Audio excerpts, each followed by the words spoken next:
تو یہ بات آ جا کے وسیم بھائی پھر یقین کی ہی ہے کہ اللہ سبحانہ و تعالیٰ جو ہے نا وہ میرا برا نہیں چاہ سکتا. میں آپ کو بس ایک چھوٹے سی بات اپنی پرسنل بتا کے پھر آپ کی طرف آتا ہوں.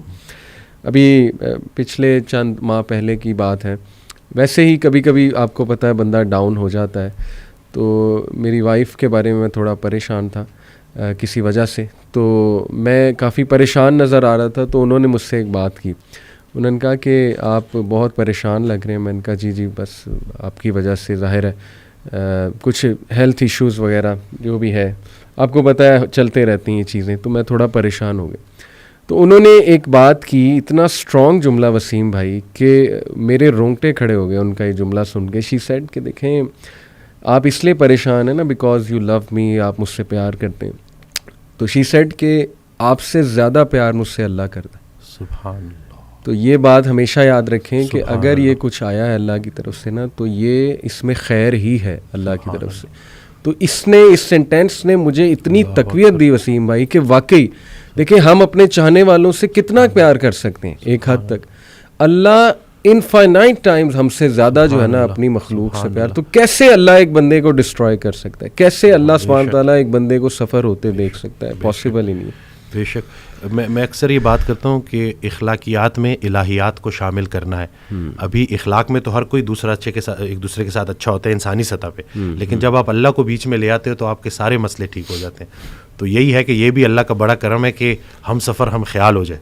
صحیح. تو یہ جو ہے کہتے ہیں نا ہم سفر ہم خیال ہو جائے تو منزل آسان ہو جاتی ہے. مجھے اکثر جو ہے کالز آتی ہیں, میں کال کنسلٹیشن لیتا ہوں. اس دن ایک لڑکی کی کال آئی, وہ 2.5 سال سے اپنے والد سے بات نہیں کر رہا اور ایک ہی گھر میں رہتے ہیں.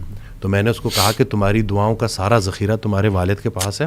اور پھر وہ ایک آڈیو میں سن رہا تھا تو اس میں کہتے ہیں کہ نیک انسان کو دیکھنا بھی نیکی ہے. تو میں سوچ میں پڑ گیا اور پھر ایک دم سے نا مجھے میرا وہ ڈاٹس کنیکٹ ہوئے سارے نا, خیال میرا وہ بنتا گیا کہ لیٹس سے اگر گھر میں بوڑھے ماں باپ ہیں اور آپ ان کے پاس جاتے ہیں اور ان کو مسکرا کے دیکھتے ہیں اللہ, تو حج مقبول کا ثواب ہے. کہ کیا مطلب ویزا لگے گا نہیں لگے گا, جاؤ گے نہیں جاؤ گے, لیکن صرف مسکرا کے دیکھنے سے. تو بس یہی ہے نا کہ شیطان اصل میں یہ رشتوں کو خراب کرتا ہے. جی یہ انسان کو آپس میں فساد میں ڈالتا ہے. اکثر مرد کال کرتے ہیں تو بیوی کی برائی کر رہے ہوتے ہیں, بیویاں کال کرتی ہیں تو شوہر کی برائی کر رہے ہوتے ہیں. میں تو ان کو آخر میں جب وہ 15 منٹ پوری 20 منٹ جب کھل کے برائی کر لیتے ہیں اور جب وہ چپ ہو جاتے ہیں تو میں ان کو یہی کہتا ہوں کہ خامی سے نفرت کرنی ہے, خام سے نفرت نہیں کرنی. اور پھر ان کو اکثر میں یہ واقعہ بھی سناتا ہوں کہ ایک یہ حضرت واصف علی واصف رحمۃ اللہ کے پاس ایک نشئی آیا. جی. تو انہوں نے اس کو ساتھ بٹھایا. کچھ عرصے بعد نا اس نشئی کا بھائی آیا اور اس نے کہا کہ اس نے نشہ چھوڑ دیا, آپ نے کیا نصیحت کی تھی؟ تو کہتے ہیں میں نے کوئی نصیحت نہیں کی تھی, میں نے صرف محبت کی تھی. سبحان اللہ. تو یہ جو زمینی سفر ہے نا, اس میں اگر کوئی ایک چیز آسمانی ہے تو وہ محبت ہے. صحیح بات. اور اللہ کی رسول پاک صلی اللہ علیہ وسلم سے جو محبت ہے وہی اگر آپ کو عطا ہو جائے اور آپ اس ریفرنس سے دیکھو اور اس محبت کے ذریعے چلو, تو میں کہتا ہوں کہ کوئی ایسا مسئلہ نہیں ہے جو حل نہ ہو سکے. ہم صرف یہ جو اپنی ذاتی نفرت ایک ایسا زہر ہے جو عمل دوسرے کا ہوتا ہے, زہر آپ کے اپنے جسم میں پھیلتا ہے اور پھر بڑھتا ہے اور پھر اس حد تک بڑھ جاتا ہے کہ وہ آپ کو اتنا زہر آلود کر دیتا ہے, اتنا بوجھل کر دیتا ہے کہ صرف چند لوگوں کا چہرہ آپ کے آنکھوں کے سامنے ہے تو آپ کا موڈ خراب ہو جاتا ہے. جی. تو اگر آپ نے دل میں کوئی بندے ایسے رکھے ہوئے ہیں نا, تو ابھی اگر آپ دیکھ رہے ہیں تو ان کو فوری معاف کریں. صحیح بات. کیونکہ ہم نے بھی اللہ سے جا کے معافی مانگنی ہے, تو جا کے ان کو معاف کریں. اور نادان ہے جی, یہ لوگ نادان ہیں. قرآن میں اللہ کہتا ہے کہ انسان نادان ہے. جی. تو آپ کی دانائی اگر آپ کو نادانوں کے ساتھ گزارا کرنا نہیں سکھا رہی تو آپ کی دانائی کس کام کی؟ میں اکثر ریپیٹ کرتا ہوں کہ آپ بڑا بنیں اور معاف کریں. جی یہ چھوٹی سی زندگی ہے. اور کہتے ہیں نا کہ کشتی میں اگر سوراخ ہو جائے اور کشتی ڈوبنے لگے تو کشتی میں تمام سوار لوگوں کو اللہ یاد آ جاتا ہے.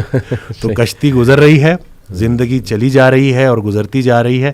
ہم سے جب کوئی ہماری عمر پوچھتا ہے تو ہم وہ بتاتے ہیں جو گزار چکے. جی. حقیقت میں عمر وہ ہے جو رہ گئی ہے. تو جتنی رہ گئی ہے بس خیر سے گزاریں اور آپس میں صلح کریں. اور بس یہی ہے کہ چھوٹی سی زندگی ہے اور گزارا کرنا ہے اور صبر کرنا ہے.